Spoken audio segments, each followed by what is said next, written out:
Section 1. You will hear a conversation between a cashier in a bank and a customer. The customer is asking for advice about traveller's checks.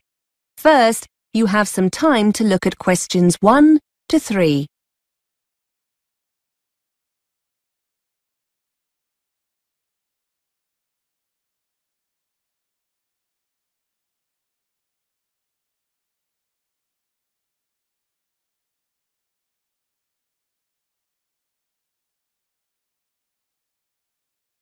Now we shall begin. You should answer the questions as you listen, because you will not hear the recording a second time. Listen carefully and answer questions 1 to 3. Good morning. How can I help you? Yes, hello. I'm going away on holiday next month and I was wondering if you could give me some advice about traveller's checks. Yes, of course. Where are you off to? Anywhere nice? To France. To Paris for a week. Oh, lovely.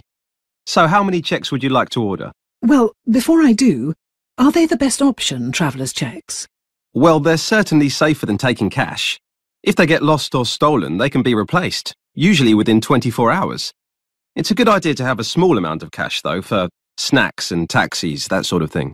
Yes, that's what I was thinking. What about my credit card? Are there any charges for using it abroad? No, it's debit cards that get charged for ATM withdrawals, not credit cards. And remember, anything you buy with the card might be covered by insurance. So if something you buy turns out to be faulty or... Before you hear more of the conversation, you have some time to look at questions 4 to 10.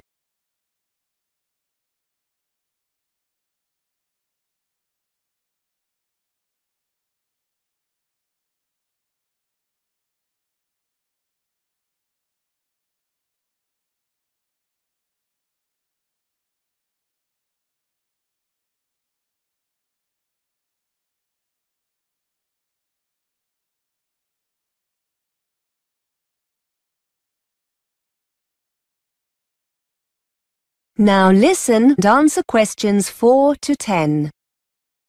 So it's probably a good idea to do all three then. Traveller's checks, credit card, some cash, yes?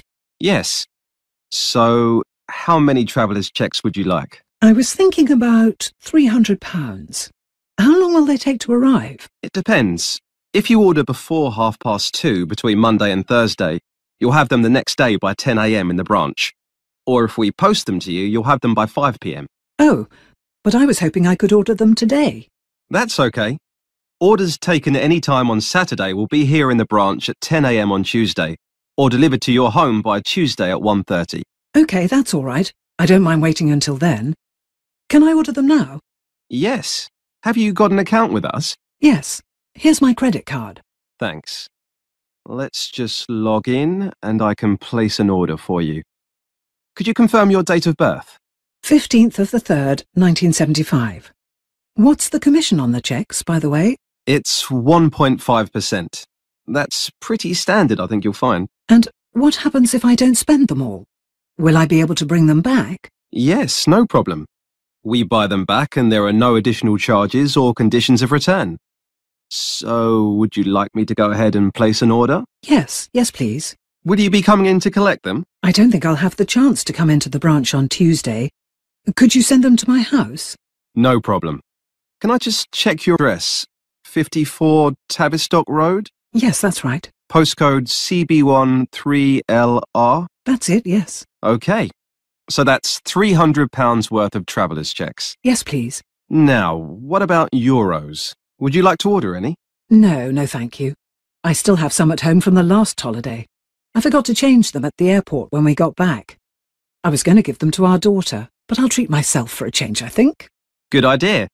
So, £300 in traveller's checks. Could I ask you to sign here to confirm the order? Thank you. OK, that's done for you. Your checks will be with you by 1:30 Tuesday. Someone will need to be at home to sign for them. Will that be OK? Yes, I'll be at work, but my husband will be in. Is that OK? Yes, that's fine. Have a lovely holiday. That is the end of Section 1. You now have half a minute to check your answers.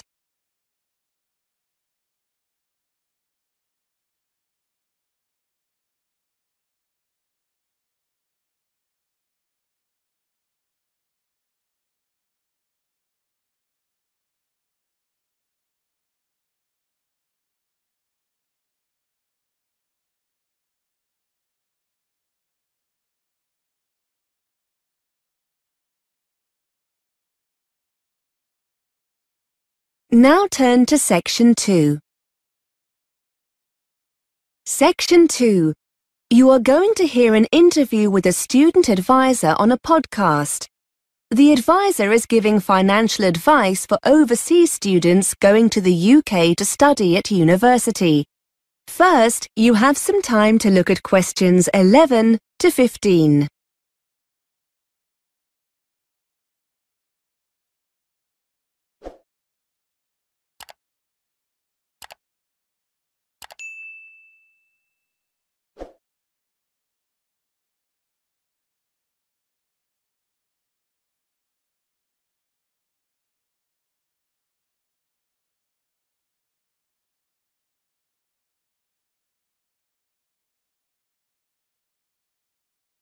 Now listen and answer questions 11 to 15. Welcome to our monthly podcast for overseas students planning to study in the UK. This month we're looking at how to make your money last longer while studying here. And to help us find some bargains, I have Jenny Lubeck from the Student Union. Jenny, students are renowned for being hard up, but there are lots of savings to be made, aren't there? Well, as soon as students start their course at university or college, they'll be able to buy their NUS Extra card. This will enable them to get a wide range of discounts on essentials like books, clothes and eating out. The card only costs about £12 for 1 year, and for about the same amount you can include an ISIC card. The ISIC is an internationally recognised discount card for full-time students. Discount offerings vary and usually include things like travel, guidebooks, music, eating out, that kind of thing. Students are told all about this when they start their studies, but if your listeners want to find out more about these cards before they arrive, I've put some details of websites on the podcast page. Now, travel costs can mount up for students, can't they? I know the ISIC card is useful here, but are there any other things students should be aware of? Understandably, lots of overseas students like to take the opportunity to travel around the country whilst they're in the UK, and for this reason, I'd strongly recommend they invest in a young person's rail card. To be eligible, you need to be between 16 and 25. Mature students over the age of 25 can also apply, so long as they're in full-time education. You can buy a 1-year or 3-year card, and it gives you a third off rail journeys across the UK. The card also gives you access to competitions and things like theatre discounts and holiday offers. At the moment, a 1-year card costs £28 and it's £65 for a 3-year card. Before you hear more of the interview, you have some time to look at questions 16 to 20.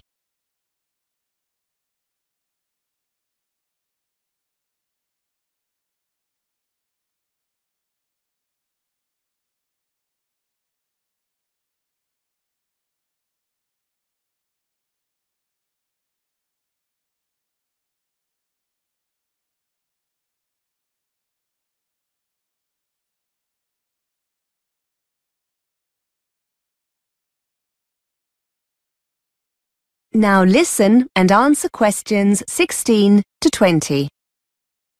And what about buses? Well, as well as the rail card, it's also more than likely the local bus operators will offer discounted bus travel with their own travel cards. These aren't aimed specifically at students, but can still save you a lot of money if you use the buses regularly. You can usually get these cards for a week, a month, a term, or a whole year, with bigger savings the longer the period.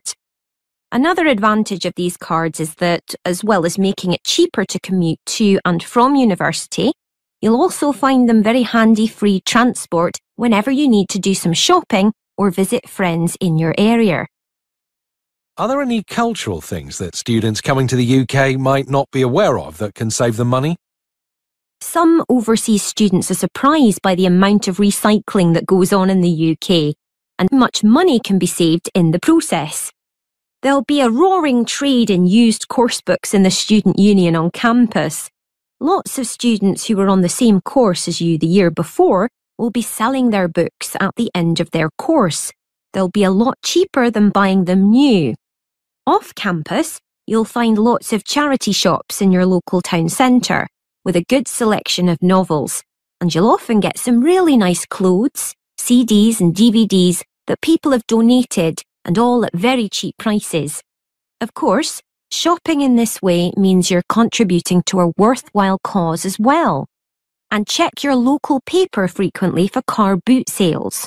Car boot sales are a very British style of market, where private individuals come together to sell home and garden goods. In fact, they're a great way of recycling some of your own unwanted stuff and can help you make some money in the process. Finally, there are websites and mailing lists where local people offer up items they no longer want for free, as long as you agree to collect them. That is the end of section 2. You now have half a minute to check your answers.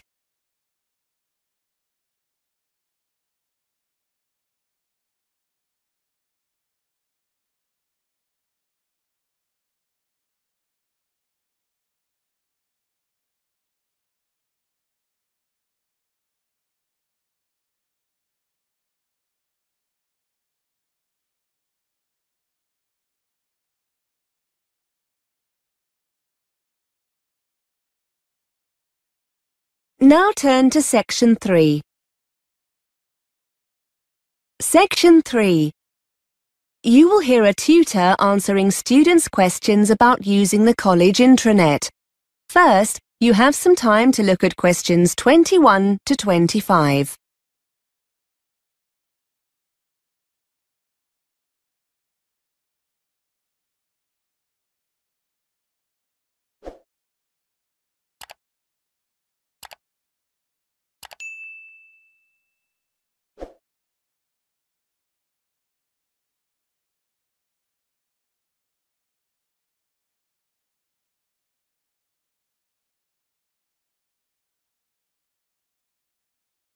Now listen and answer questions 21 to 25.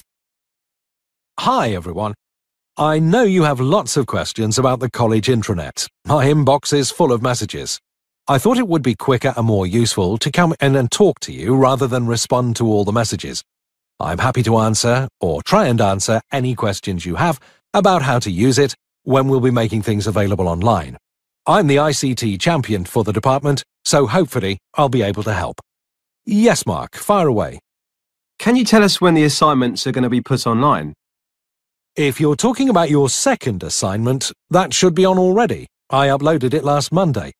Wait a minute, let me check the schedule. Here we are. No, tell a lie. It was the following day, the 14th. Tuesday, the 14th of October. Have you logged into the intranet yet? No. If the assignment's there, I'll download it after we've finished. Are you putting all the assignments up? Yes, I've been waiting for your subject tutors to email them to me. As soon as I have them all, I'll put them online. There's a deadline of the 24th of November.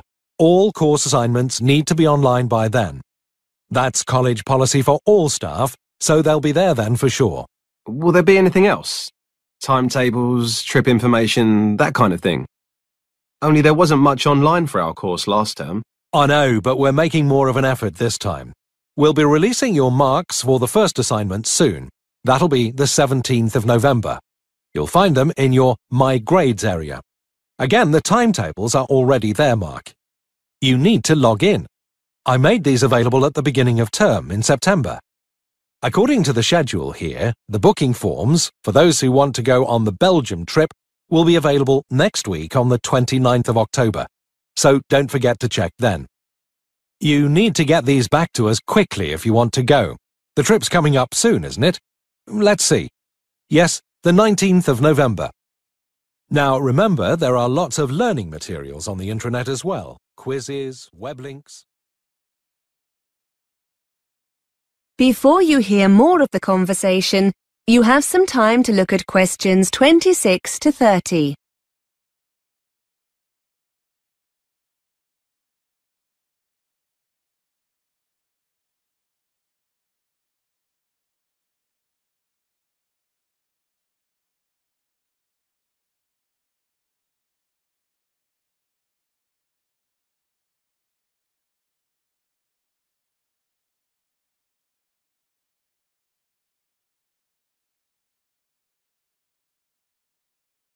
Now listen and answer questions 26 to 30.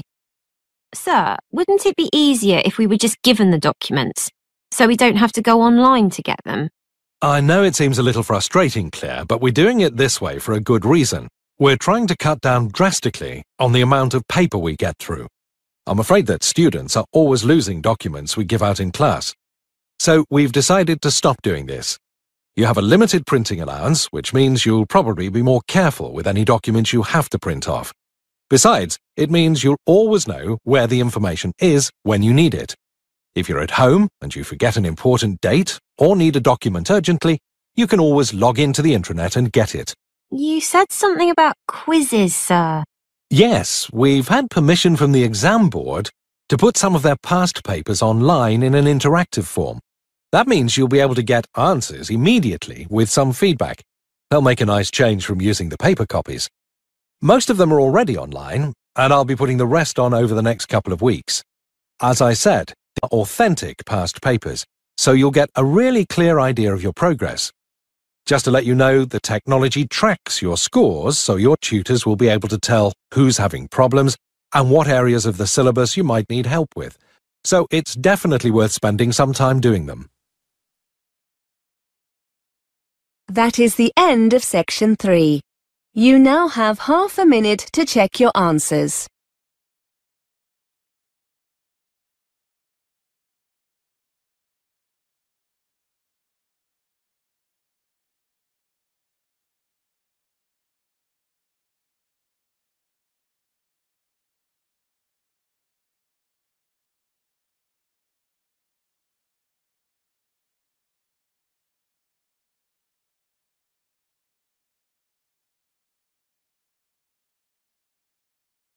Now turn to section 4. Section 4. You are going to hear a tutor giving a lecture on the subject of obesity. First, you have some time to look at questions 31 to 34.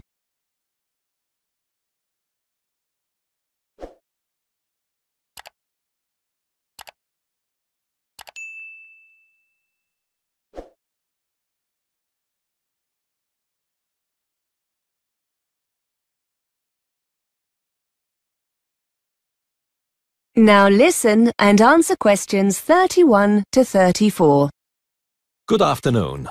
Today we're continuing our investigation into obesity. We've looked at several factors causing obesity, including lack of exercise and a general sedentary lifestyle, and the role the media plays in promoting the consumption of high-calorific food. In the coming weeks, we'll go on to examine serious eating disorders, such as anorexia nervosa and bulimia nervosa. The decline in formal eating times within the family and the subsequent increase in the degree of snacking that takes place have had a significant effect on obesity. Today, we're going to turn our attention to an example of this, what has been termed emotional hunger or emotional eating, as opposed to the consumption of food to satisfy physical need. Studies have uncovered how our emotional state can lead to us eating more than we physically need. It was originally believed that negative emotions brought on through depression or anxiety were the main cause of this. But it is now acknowledged that positive emotions can have a similar effect on our eating habits. Not everyone is susceptible to emotional eating, and even those who do suffer have highly individual symptoms. However, there are common themes. It seems that people who are already overweight are more susceptible to emotional eating when suffering negative emotions than those who are underweight. Equally, excessive eating of this kind can happen during or after happy events, when larger meals than normal tend to be eaten. Before you hear more of the lecture, you have some time to look at questions 35 to 40.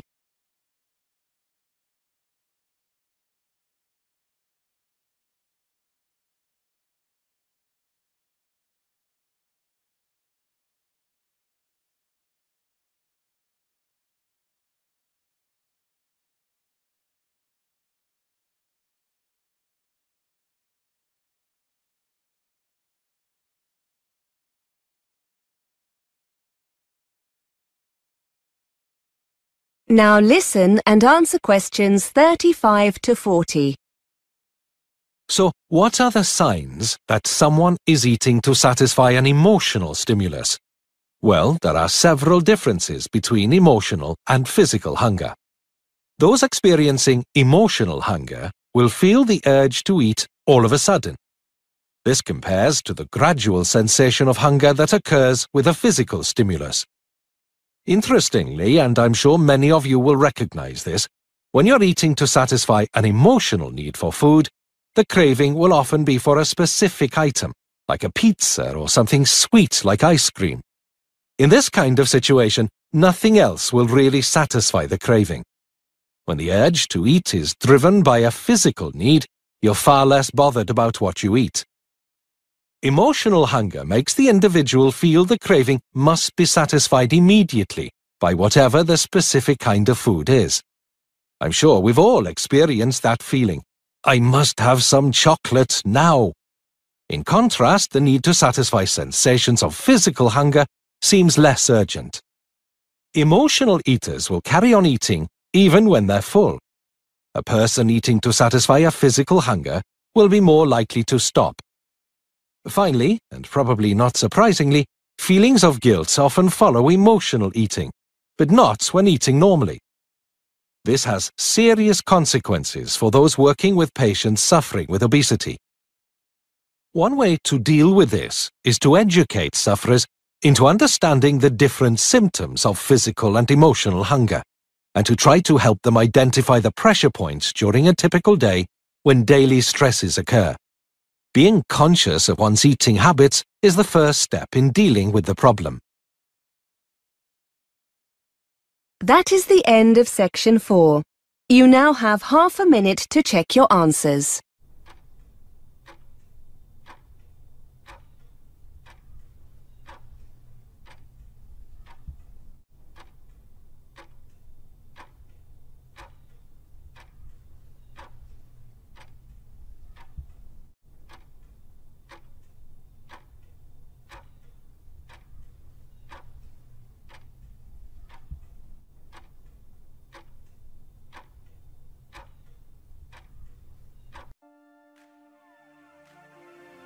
That is the end of the listening test.